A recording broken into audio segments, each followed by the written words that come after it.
Mark Braun has a special interest in this East Berlin street corner. It's here where the architect's drawings for a large modern building will come to life.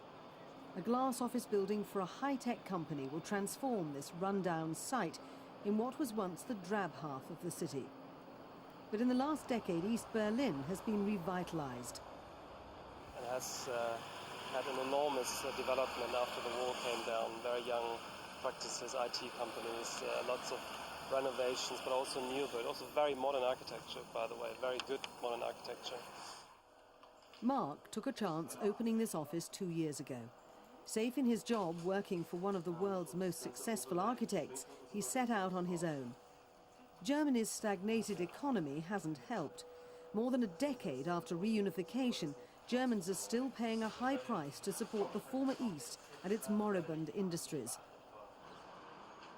Berlin looks as though it's booming, but architects know there's been a dramatic slowdown. With a number of high-profile German companies going bankrupt in the past 12 months, banks and other lenders are no longer so keen to finance a building frenzy. What you don't see behind the facades is how much area is empty, how much area was built speculatively without having tenants or owners afterwards. And now I think developers are extremely cautious. I mean, we see in our business that developers will not touch a project or commission design work before they have at least 45, 50, 60% already pre-let, before a single line is drawn.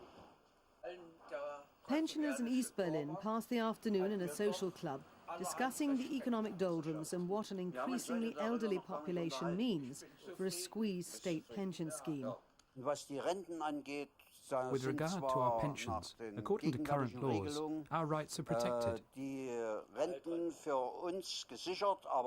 But as for the children, and our children's children, I have the greatest concern.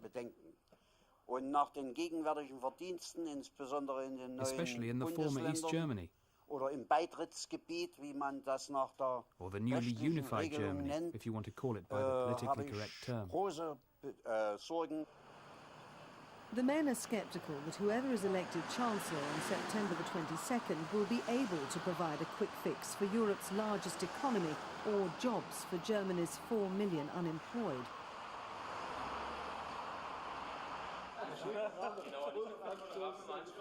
Bavarian politicians come to Berlin on the campaign trail. The only thing missing is the lederhosen. As the election heats up, politicians both locally and nationally recognise that the economy is the crucial issue for voters. Gustav Horn arrives for another day of work as chief economist at the German Institute for Economic Research. He says the policy of equalising East and West remains expensive and a continuing drain on finances. German unification is still a heavy burden on the German economy because taxes are so high. So what we see here are these impacts of unification and the wrong policy right at the beginning of the unification are still not overcome. Last month's floods hit Germany where the country was already hurting. It's in the eastern states where unemployment is at its highest.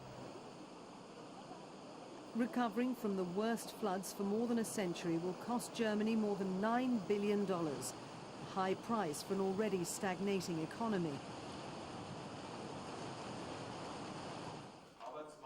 In Cottbus, on the Polish border, it's a depressing news conference to unveil the latest unemployment figures for the state of Brandenburg. Nationally, unemployment is at 9.6%, but in the eastern states it's closer to 20%. 1905 22,2, 21,9% Arbeitslosigkeit haben.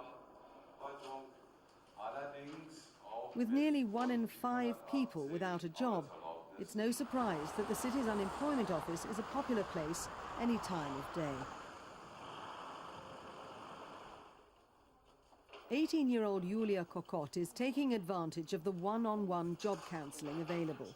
She's looking for a job in the hotel industry. Disused coal mines in the east are being turned into lake resorts, but with a stalled economy, Germans are nervous to spend and travel. There's also a huge database where job seekers can look for work and then make contact with the employers. For some, there's no choice but to move west to where the jobs are, creating a vicious circle of degeneration in the east. I'm moving in October to Bavaria to look for work, and I don't care what work, whatever I can find. I'll do cleaning. I work taking inventory or cooking. Many go to the West. That's the way it is. Many acquaintances, relatives, former classmates have gone over to find themselves work and accommodation. For me, that's not something I want to do, because I like being here. It's home, and I just can't fit in over there. To tell the truth, I'm a bit fearful. Who knows if the work there is forever?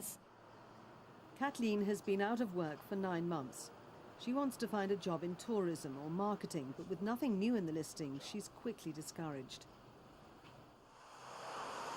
When Kathleen isn't looking for work, the 20-year-old spends time reading or helping her grandparents. Just a schoolgirl when the wall came down, Kathleen has little memory of the repression and bleakness that once blanketed the East.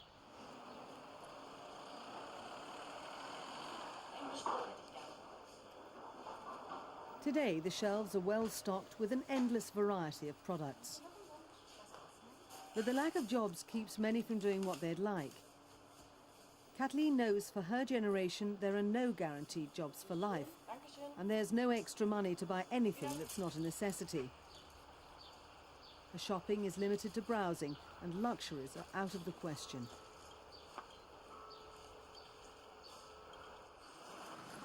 The China Pfanne kiosk in Cottbus finally provided work for Samnong. The Cambodian refugee has been in Germany for 11 years, but just recently found the job. It's no problem. People like it. Many Germans come to eat.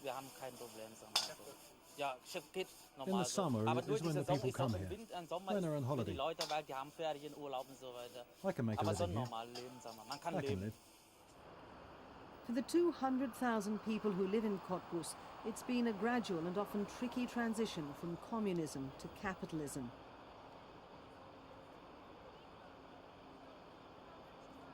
But the city's old town has been refurbished, and no one will admit wanting to go back to the days of jobs for everyone in the state-run economy, even if it means 20% of the population is out of work. Before the wall came down, this coal mining operation outside Cottbus would have employed more than 5,000 people. Today that number has dropped to 1,200. Dozens of coal mines in the eastern part of Germany have closed. Nothing can make them competitive. But here, newer equipment, a 24-hour operation and farming out work to subcontractors has made the mine more efficient. Another hot, dusty 8-hour shift ends. But as the crew heads home in eastern Germany's chilly economic climate, the workers are unlikely to complain about their jobs. At least they have one.